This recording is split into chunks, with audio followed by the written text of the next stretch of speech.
Chers citoyens, chères citoyennes, bienvenue dans l'aventure qui retrace le parcours incroyable de nos pères et de nos mères qui ont eu le courage de quitter leur famille, leurs biens, leur vie pour venir s'installer en France ou en Europe.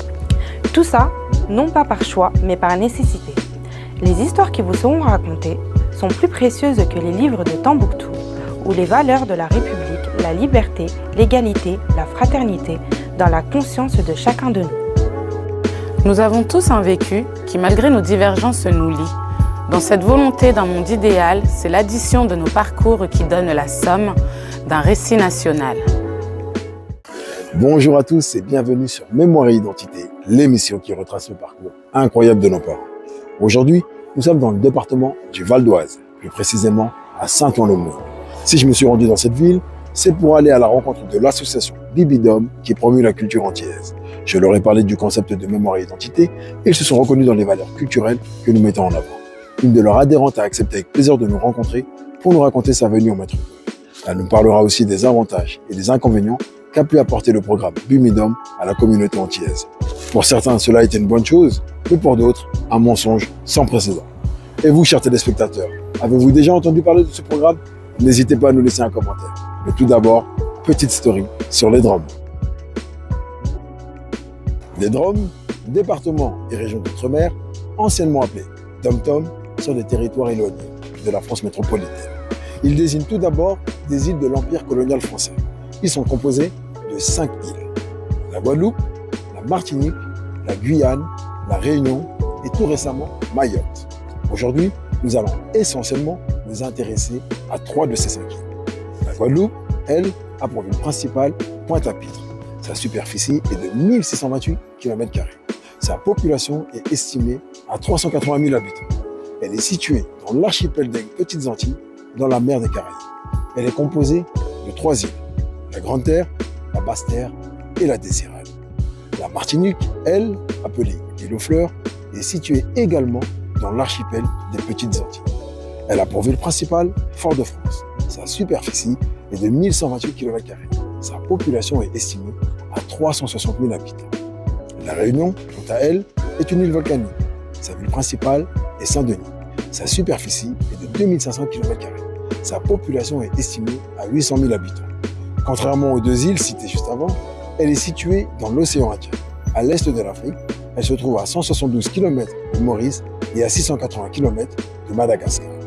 Après un bref résumé de ces 3 îles, place à l'histoire de Madame Dejean.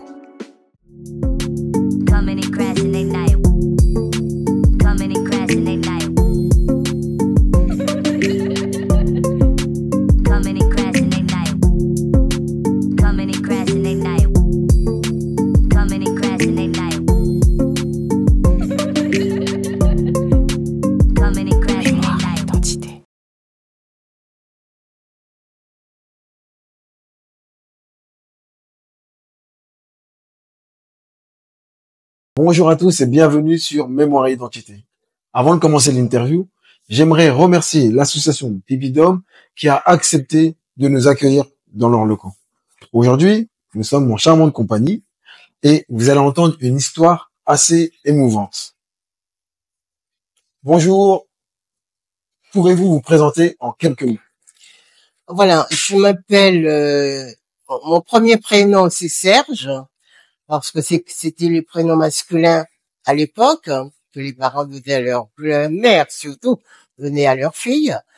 Donc, je suis née en Guadeloupe et je suis rentrée à Paris, j'étais toute jeune, pour continuer mes études. D'accord. J'avais pu continuer là-bas. Et maintenant, je suis mariée, j'ai 3 enfants. Et puis, La vie est belle. la vie est belle. Il a fallu se battre pour obtenir ce que j'ai aujourd'hui. Et ça n'a pas été très facile. Justement, on va en revenir. Mais avant de parler de tout ça, j'aimerais savoir quelle a été la vie de la jeune Serge en Guadeloupe. Ah ben, la vie de la jeunesse Serge en Guadeloupe, c'est comme la vie de beaucoup de jeunes nés à la campagne avec des amis. Bon, jouer, aller à l'école, aller à la messe parce que c'était des familles très croyantes, avoir des amis, c'était la belle vie. C'était la belle vie, sans souci en fait. Mais en quelle année alors vous avez décidé de quitter la Guadeloupe justement pour arriver en France? Ma mère, ayant eu déjà mes deux sœurs aînées arrivées avec Bumidum, et Dieu merci, elles ont réussi, elles s'étaient installées. Ma mère, elle a décidé parce que moi je voulais faire des études de droit.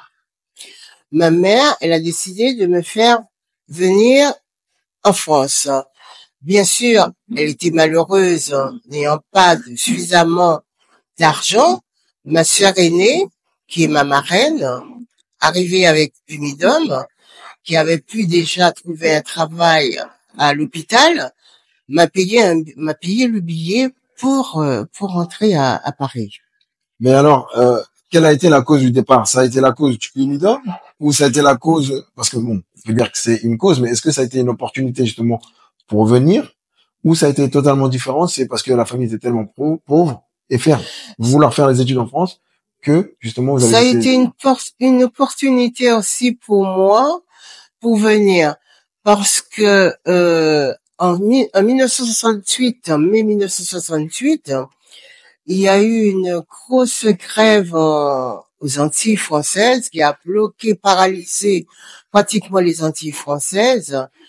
Et à cette époque-là, bon, c'était que pourrais-je dire, tout était sous contrôle des forces de l'ordre, évidemment, de la France, qui avaient dépêché des CRS, des gendarmes, ainsi de suite. Et ma mère m'a dit, je te fais, qu'est-ce que tu veux? Est-ce que tu veux continuer comme ça en Guadeloupe et ne pas avoir de quoi demain, ne pas pouvoir poursuivre les études que tu désires, ou tu veux partir? Donc j'ai décidé de partir. Ça a été une opportunité une opportunité, ok. Mais c'est bien le Bumidum? Non, pas du tout. Non, c'était pas le Bumidum qui m'a fait venir. C'est ma sœur qui a pris la décision avec ma mère. D'accord. Collaboration avec ma mère. Et à votre arrivée justement en métropole, quel a été l'accueil? Bon, le premier accueil que j'ai eu quand je suis arrivée, je ne dirai jamais au mois d'avril, à Paris, c'était fade, c'était triste, c'était gris. Je me suis dit, oh là là, je ne reste pas, j'ai envie de retourner dans mon pays. C'était totalement différent de la Guadeloupe. C'était tout à fait différent, des murs gris, des immeubles. J'ai dit non, non, non, qu'est-ce que je suis venue faire ici? Et puis au fil des temps, je me suis habituée. Ma sœur, j'étais bien, elle s'est bien occupée de moi. Et bon, je m'y suis faite à cette idée de vivre à Paris, mais pas pour aussi longtemps. Me voilà encore ici, mais ça, je m'y suis faite. Et ça n'a pas été facile non plus. Après, je vous raconterai. Et justement, à votre arrivée, est-ce que vous avez connu le racisme? Oh oui. Oh oui, j'ai connu beaucoup. C'était en quelle année? En 74-75. J'ai connu le racisme. J'étais une fille très rebelle. Donc, il ne me laissait pas faire. J'ai été traitée de sale nègre. Honnêtement. J'ai été traitée de sale nègre. Mais pourtant, dans les années 70, il y avait déjà des Noirs en France. Oui, mais c'est pas parce qu'il y avait des Noirs en France qu'on était acceptés. On n'était pas acceptés. Quand je me suis inscrite parce que j'ai voulu poursuivre mes études de droit à Assas, j'ai eu beaucoup de difficultés. Toujours à cause du racisme. À un moment, j'ai fait la connaissance d'un Brésilien qui vivait ici, que je me suis même payé parce qu'à l'époque, l'Office du tourisme universitaire offrait des billets aux étudiants pour voyager, même sur un coup de tête, parce que c'était une folie. Je suis partie 3 mois aux États-Unis. J'étais partie aussi pour rester, mais arrivé là-bas, je me sentais seule. Je suis revenue en France. Après cela, après mes études de droit, j'ai pas pu continuer parce que faute d'argent pour ma sœur n'avait pas suffisamment d'argent pour me payer mes études. Et puis à l'époque, les livres étaient très chers. Il n'y avait pas de bibliothèque comme maintenant pour aller étudier à la bibliothèque. Donc j'ai arrêté mes études et là j'ai commencé à chercher du travail. Ça a été très très difficile parce que sur le journal, là, les posts étaient sur les journaux. C'était pas le Parisien, mais c'était, je me rappelle plus le nom du journal. Je voyais des offres, je téléphonais, quel que soit en boulangerie ou ailleurs, et pour demander est-ce que le poste était toujours vacant. Donc j'avais comme réponse oui, le poste est toujours vacant, parce que j'avais pas trop l'accent antillais. Et je me présentais le jour J à ce poste-là. Ils me voyaient arriver. Mais à l'époque, ils cherchaient du boulot. Et il y avait beaucoup de boulot, pardon. À l'époque, ils cherchaient justement du personnel. Il y avait beaucoup, trouver, il y avait, c'était facile de trouver, effectivement. Mais pas partout. Parce que je me suis vue me présenter pour un poste dans une boulangerie, me dire, madame, regardez la tête aux pieds, le poste est pris. Alors qu'il y avait personne. Comment j'ai su qu'il y avait personne? Je suis allée dans une cabine téléphonique, hein, parce qu'à l'époque, il y avait des cabines téléphoniques. Je suis allée dans la cabine téléphonique. J'ai composé le même numéro d'où je venais. Et la patronne, pour demander toujours, est-ce que le poste est vacant? Et la patronne m'a répondu, oui, le poste est vacant. Et c'est là où j'ai répondu, je lui ai dit, mais c'est moi qui viens de me présenter. Et là, elle m'a raccroché le nez. Ah oui, d'accord. Donc ça, c'est une chose. Deuxième chose, je cherchais du travail aussi. Dans tout. J'étais prête à travailler. Dans le 16e arrondissement, je me présente dans une entreprise. Après avoir téléphoné, la personne ouvre sa porte, me voit et me dit, les gens de votre espèce, on n'en veut pas. Ah, carrément. Carrément. Les gens de votre espèce, on n'en veut pas. Comme je vous dis, la loi contre le racisme, il n'y avait pas de loi. On avait le droit de vous dire ce qu'on voulait. Dans les transports en commun, j'ai été traitée de sale nègre. Ensuite, je me suis inscrite à l'intérim dans un bureau d'intérim, Manpower. Et là, ils m'ont donné une mission aux impôts, aux chaussures dans le 17e. Hein. Effectivement, c'était en intérim, j'ai été acceptée. J'accueillais le public. Un jour, il y a une dame qui est arrivée pour payer ses impôts en retard. Elle avait été majorée de 10%. Parce que quand vous ne payez pas vos impôts à l'heure, vous avez une majoration de 10%. Mais il y avait possibilité pour elle de ne pas payer les 10% en présentant des preuves. Hein. Et je lui explique tout ça. Bien sûr, elle était en colère. Et elle me dit, espèce de sale négresse.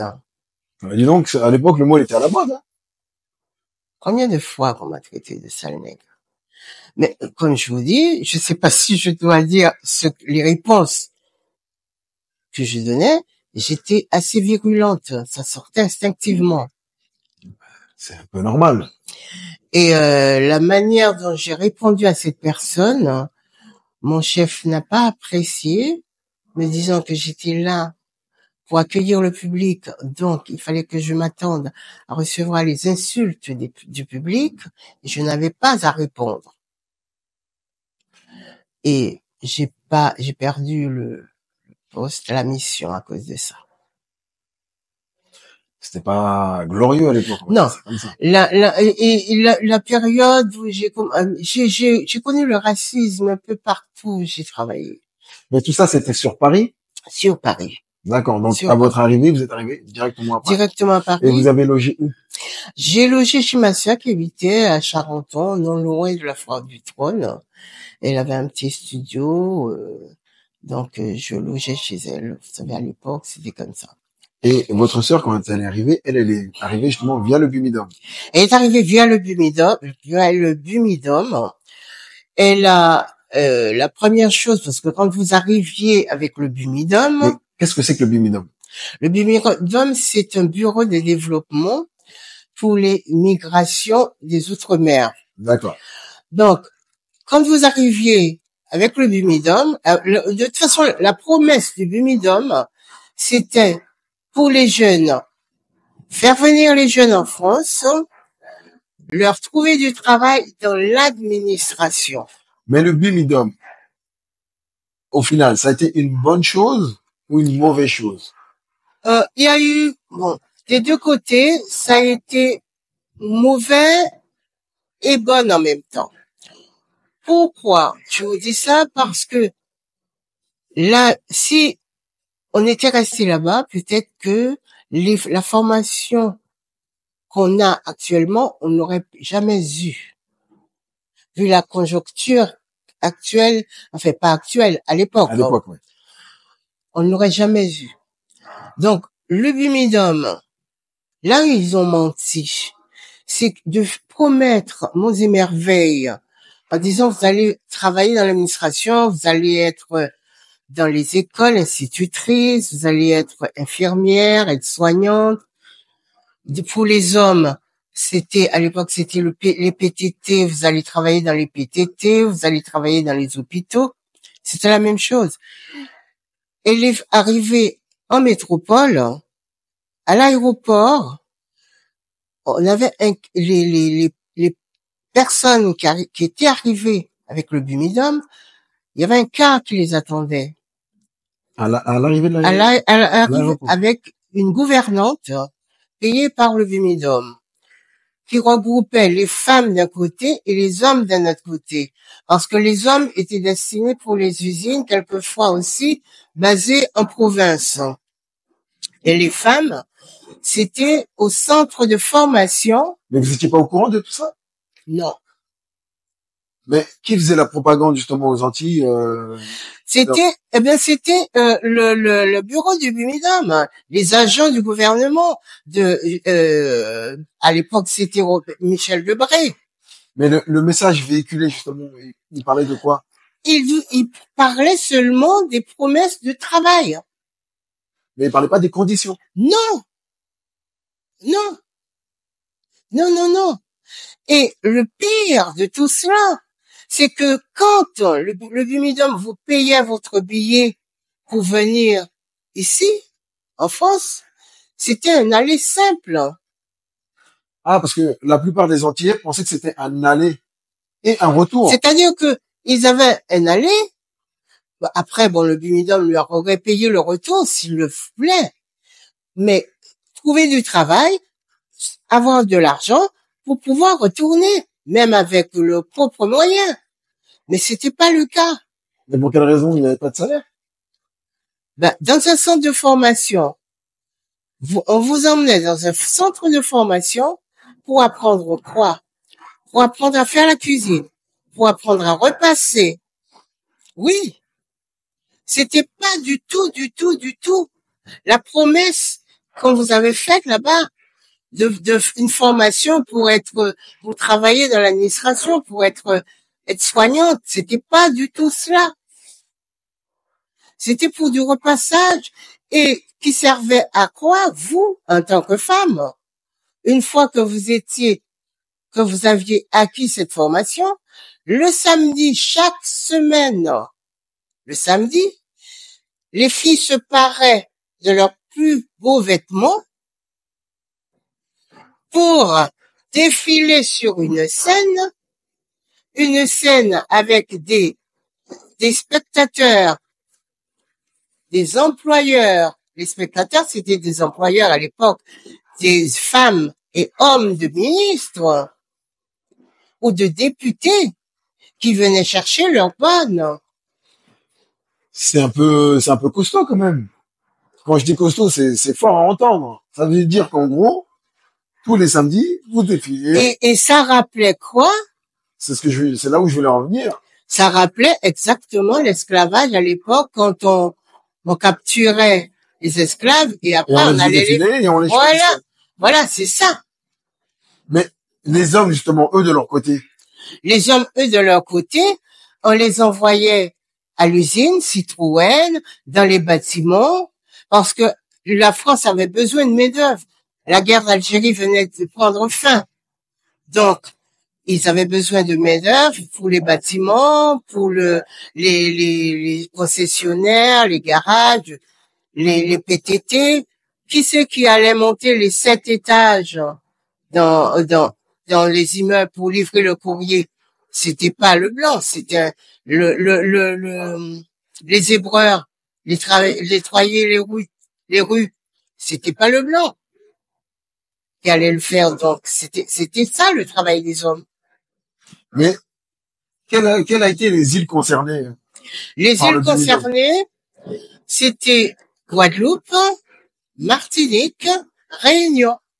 Mais la Réunion, la Martinique et la Guadeloupe, c'est pas à côté. Enfin, la Martinique et la Guadeloupe, certes, ce sont des îles à côté, mais la Réunion, ça n'a rien à voir. Oui, c'est aussi les Outre-mer. Mais parce que, pourquoi ils ont fait ça? Parce qu'ils ont eu peur du soulèvement, parce qu'il y a eu de gros soulèvements. Ah, c'est dû à ça? En Martinique, à la Réunion, en Guadeloupe. Les gens voulaient une augmentation. Les gens voulaient travailler. Donc, il y a eu des gangs qui se sont formés. Et c'est un peu comme les marrons qui allaient attaquer les forces de l'ordre. Donc, ils ont eu peur. Et la Guadeloupe il y avait un vent d'indépendance en Guadeloupe. Donc, le général de Gaulle, il s'est dit, puisque Cuba, Fidel Castro venait de prendre Cuba, en Algérie, l'Algérie venait d'avoir son indépendance. Il y a une autre île encore, je crois que c'est Madagascar, un truc comme ça qui venait. Certainement, la Guadeloupe était dans le même fond. Donc, en faisant cela, allait rabaisser un peu la colère. Mais est-ce que ça a fonctionné? Eh ben, ça a fonctionné un moment, mais pas longtemps. Parce que les familles, quand elles ont su comment leurs enfants étaient traités ici en France. Justement, c'est là où je vais en venir. Il y a eu des échos? Bien sûr, après, il y a eu des échos. Mais ça a duré combien de temps, justement, cette maltraitance Eh ben, ça a été de 1963 à 1982 quand même. Ça a été plus de 10 ans. Oui, ils ont fermé 163 000 jeunes sont rentrés ici par le Bumidum. Et la finalité du Bumidum, alors, qu'est-ce que ça a apporté? Eh ben, ça n'a rien. Le positif. Bon, le positif, si vous voulez, c'est bon. Après, ils ont fait un regroupement familial. Le positif du Bumidum, moi, en mon sens, c'est que les jeunes qui ont pu après s'émanciper ont quitté ce travail de domestique et ont passé des concours, sont entrés dans les hôpitaux comme aide-soignant, agent de service. Et puis petit à petit, ont passé des concours. Maintenant, vous trouverez des personnes de mon âge qui sont à la retraite, mais qui sont partis, infirmiers, même anesthésistes, médecins anesthésistes. Mais c'est, à mon sens, peut-être que c'est le seul bien, c'est pas vraiment le Bumidum, c'est aussi la volonté. Ça a récupéré des enfants antillais, ça les a emmenés en Europe, enfin en métropole, et au final, ça n'a rien apporté aux Antilles. Non. Donc ça a été une catastrophe. Ça a été un peu une catastrophe. Ça a été, ils ont en grand emplacement, ils ont vidé la Guadeloupe. Ça a été. Et j'ai aussi entendu que les Réunionnais ont remplacé une certaine partie d'habitants en métropole. C'est-à-dire dans la Creuse, surtout. Voilà, dans la Creuse. Oui, dans les villages de la Creuse. Qu'est-ce qui s'est passé? Il y avait dans la Creuse, c'est la campagne. Ils avaient besoin de main-d'œuvre pour travailler les champs. Et comme ils en trouvaient plus aussi des hommes, beaucoup d'hommes qui n'avaient pas de femmes, ils ont fait venir des femmes réunionnaises pour épouser des. Oui, C'est connu cette histoire? enfin, ça commence, mais c'est pas une histoire connue de tout le monde. Donc ils ont ramené des femmes réunionnaises pour que épouser je sais pas comment ils les appellent, les habitants de la Creuse, mais pour repeupler la Creuse. oui, En fait. voilà, c'est un repeuplé. Il y a beaucoup de choses que j'étais pas au courant. Franchement, Repeupler la Creuse. Et les Réunionnais, comme je disais, maintenant sont en procès avec la France. Parce que beaucoup, même chez les Guadeloupéens, les Martiniquais, la Réunion, nous avons perdu leurs parents, maman, papa, et n'ont même pas pu leur rendre un dernier hommage. bah oui, étant donné que c'était en métropole. Non, c'est même pas ça. C'est que ne pouvant pas partir là-bas, il fallait payer le billet. Bah oui. Il fallait payer le billet pour partir là-bas. Bon, après, le Minimum a mis en place pour les Antillais qui ont pu trouver un poste. Enfin, c'est même pas le Minimum, c'est l'État qui a mis en place pour les Antillais qui travaillaient dans les hôpitaux pour leur permettre d'aller voir leurs parents là-bas. Les congés bonifiés. Mais les congés bonifiés n'ont pas été votés. Cette loi n'a pas été votée pour les Antillais de l'Hexagone. Cette loi a été votée premièrement pour les métropolitains fonctionnaires qui travaillaient dans les Antilles françaises pour leur permettre de venir voir leur famille. Donc ça marchait d'un côté mais pas de l'autre. Et comme c'est une loi pour la fonction publique, donc tout le monde a pu en profiter. Même les Antillais de l'Hexagone, de métropole, qui étaient dans la fonction publique, ont pu profiter de cette loi de congés bonifiés pour partir voir leur famille. Je prends l'exemple de mon mari qui travaillait à la science publique.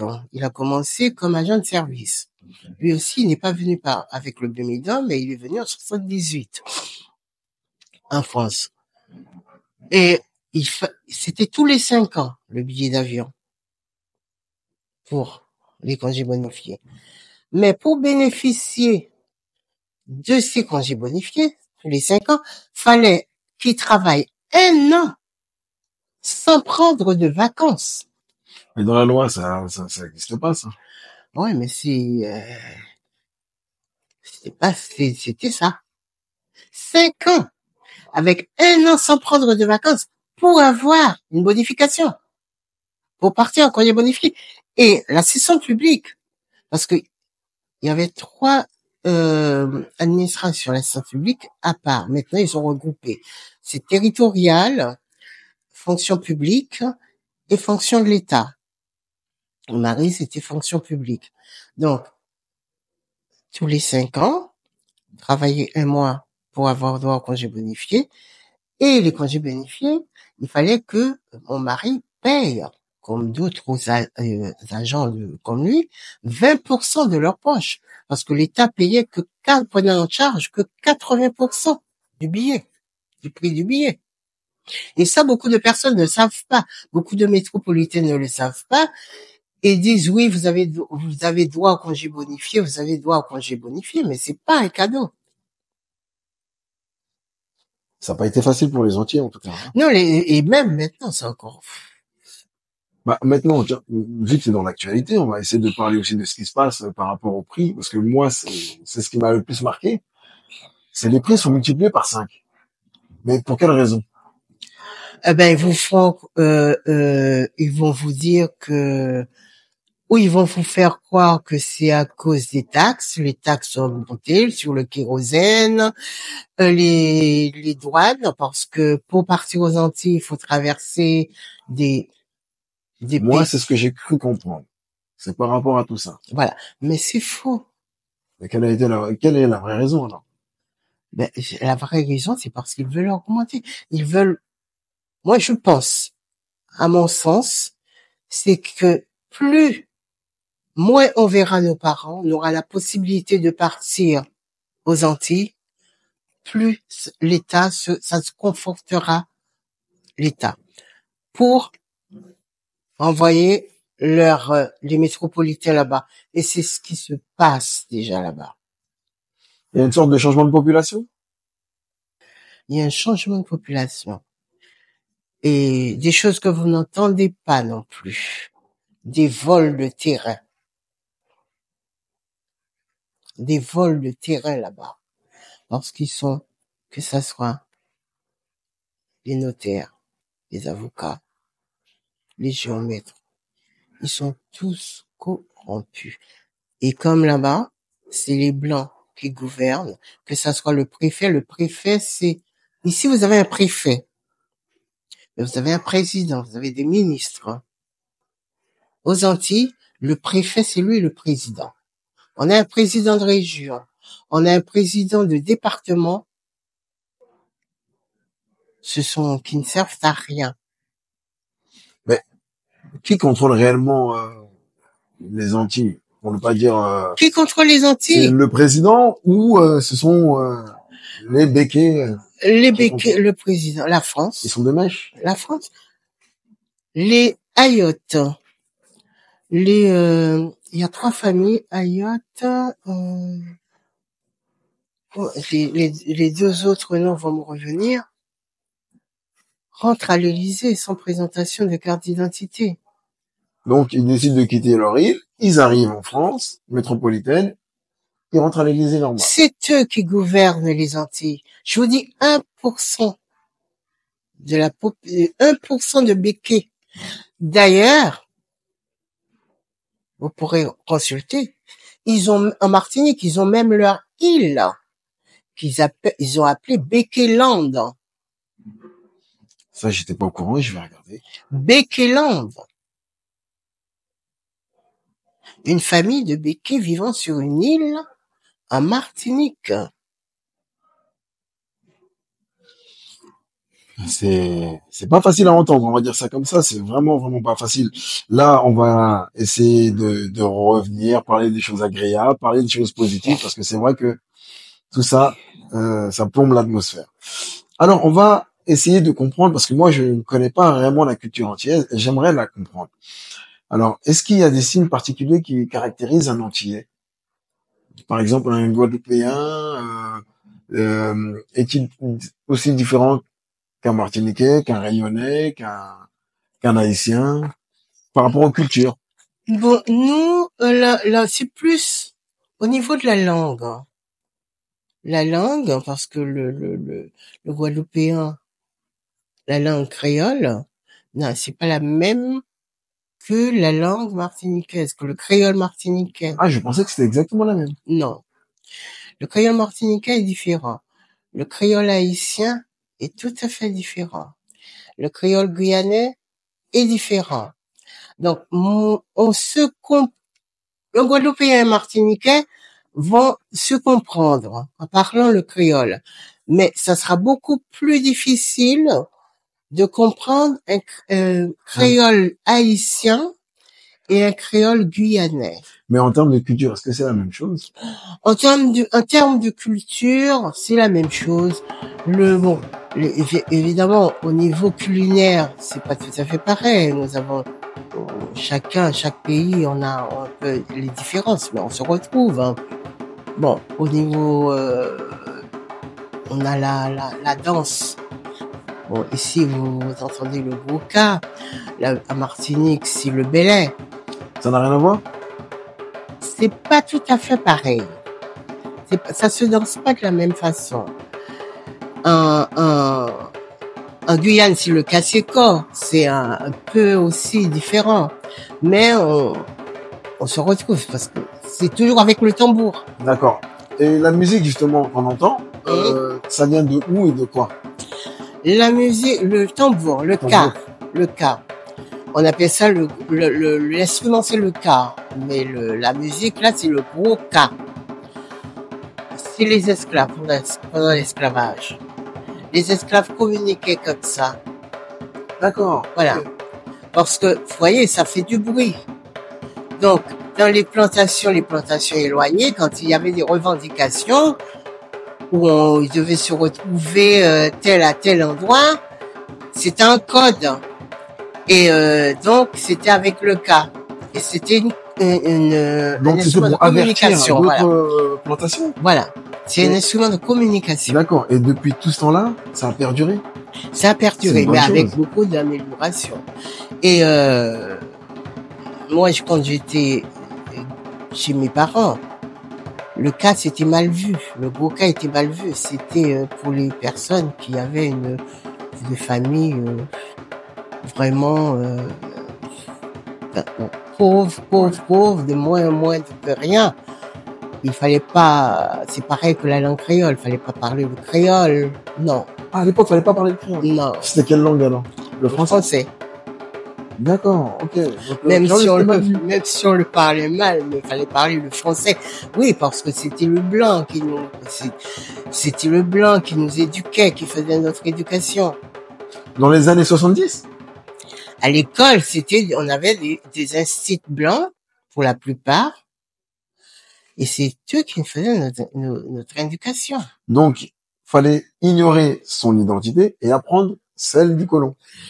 Celle du colon, parce que ils avaient fait un lavage de cerveau à nos parents en disant, à nos parents et à nous aussi, hein, que nos ancêtres étaient des Gaulois.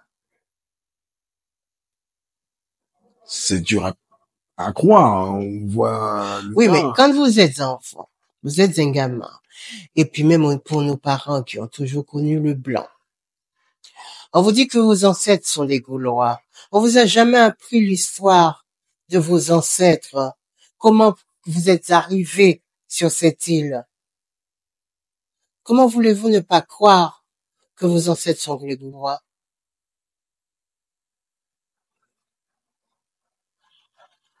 C'est vrai. Ça me fait bizarre d'entendre des trucs comme ça, mais c'est la réalité. En fait, Tout était fait pour nous endoctriner. Tout était fait pour nous endoctriner à leur manière. À leur manière. Moi, il a fallu que je rentre, que je sois en France pour savoir, et avec la lecture, pour savoir que mes ancêtres étaient africains. Et mes ancêtres n'ont jamais été des Gaulois. Donc, vous l'avez appris dans les années 70. Et au-delà. Wow. Au-delà. Et par les livres. Apprenez l'histoire à vos enfants, c'est très, très important. Mes enfants, maintenant, personne ne leur dira que leurs ancêtres étaient des Gaulois. D'ailleurs, même mes petits-enfants, qui sont mélangés, de culture,